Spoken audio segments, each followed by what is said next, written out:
Buenas tardes, mi nombre es Vanessa Nova y les vengo a presentar un poco sobre la genética, que es una disciplina de la biología que se centra en el estudio de cómo se transmiten los rasgos hereditarios de una generación a otra. Los genes, que son las unidades fundamentales de información, permiten a los organismos heredar características de sus antepasados. Respecto a sus antecedentes históricos, se desconoce en qué época el hombre fue reconociendo el que los caracteres se transmitan de una generación a otra. Sin embargo, el proceso de domesticación de animales y el mejoramiento de plantas de interés alimenticio son hechos que ocurrieron hace miles de años. Se tienen evidencias de que los nativos americanos mejoraron el país mediante selección artificial de las características deseadas antes del neolítico.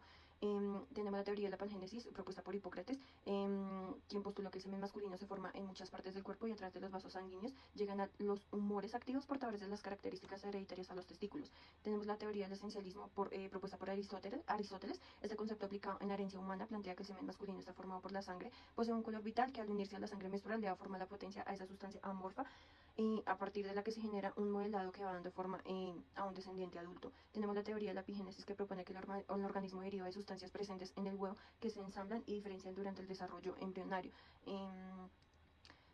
Johann Mendel, quien es considerado el padre de la genética, realizó diversos experimentos con el guisante Pisum sativum, publicó los resultados de estas experiencias en 1865. El éxito de Mendel consistió en ser el primero en emplear el método de diseño experimental y en demostrar con claros modelos de análisis matemático cuantitativo los patrones de transmisión de los caracteres hereditarios discretos, aun cuando no se conocía el mecanismo biológico involucrado. La teoría de la continuidad del plasma germinal, postulada en 1885 por Weismann, reconoce dos tipos de tejidos: el somatoplasma, que forma el cuerpo del organismo, y el germoplasma, que es inmortal, ya que a través de este tejido se mantiene la continuidad de la información genética. Es decir, el cuerpo es solamente el huésped del material genético que será transmitido a las generaciones futuras.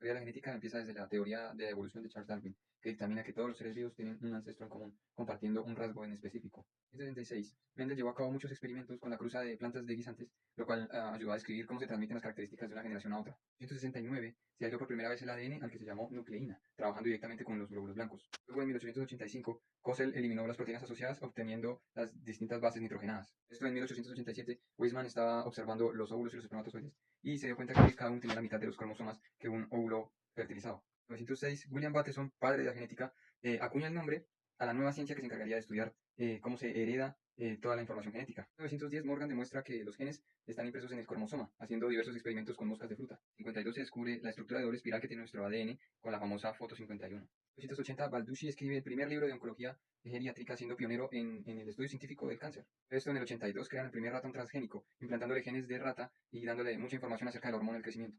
En los 90 empieza el proyecto Genoma Humano, que sirvió para identificar genes humanos, para determinar secuencias del ADN y para desarrollar estudios contra patologías. En 1997 se implementa el rituximab, que es un anticuerpo que ayuda a combatir el linfoma no-Hodgkin, que es un cáncer que afecta el sistema linfático. En 2006 en adelante se han implementado muchas terapias con anticuerpos para mejorar la síntesis del ADN y desarrollar nuevas tecnologías en contra de estas patologías. Buenos días, mucho gusto, me llamo Laura Puentes y hoy les vengo a hablar sobre el conocimiento de la genética. Bueno, la genética en biología puede influir en la psicología de varias maneras, incluyendo la influencia de la personalidad, el comportamiento agresivo y adictivo y la vulnerabilidad en trastornos psicológicos. La epigenética y la neurobiología también juegan un papel importante en la comprensión de la relación entre la genética y la psicología.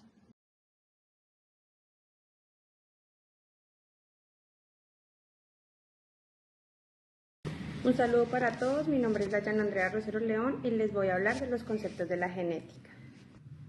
La genética es la unidad de transmisión hereditaria básica, es decir, que es lo que se pasa de padres a hijos.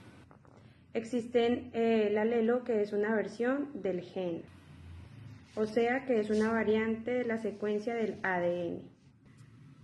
El fenotipo es el conjunto de genes. Y el fenotipo ya vienen siendo como rasgos físicos, como por ejemplo el color de ojos.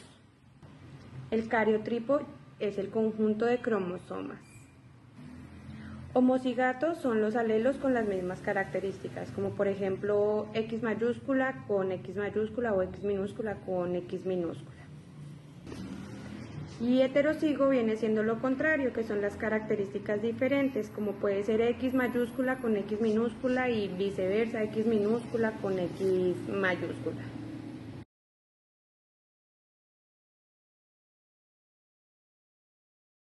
Siguiendo el orden de las exposiciones, es importante hablar de la ética en la genética. En el libro Bioquímica y Biología Molecular para Ciencias de la Salud nos demuestran que desde 1911 Morgan ya estudiaba las mutaciones genéticas, los rasgos ligados al sexo y la función de los cromosomas. Al igual que en el siglo XX, pues ya se hacían diferentes experimentos con animales, por ejemplo los ratones, para poder de pronto aumentar las células madres de los mismos, pero también para mirar cómo funcionaban de pronto enfermedades degenerativas o cualquier otro tipo de enfermedad que no tenía una cura en ese entonces.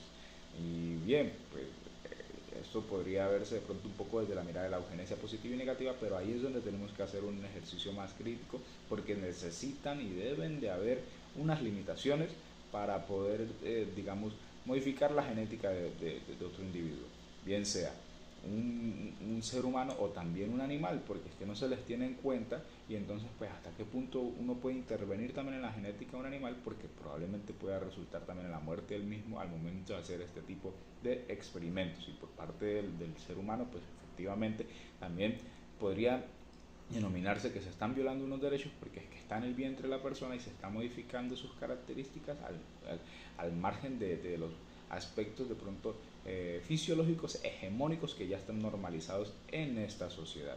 Entonces es importante también, por eso cobra relevancia desde nuestro quehacer psicológico hablar sobre la genética, porque necesitamos entender como psicólogos cuál ha sido el contexto de la genética, cómo fueron sus inicios, cuál ha sido su proceso de desarrollo y también cómo se da en nuestra contemporaneidad. Muchas gracias.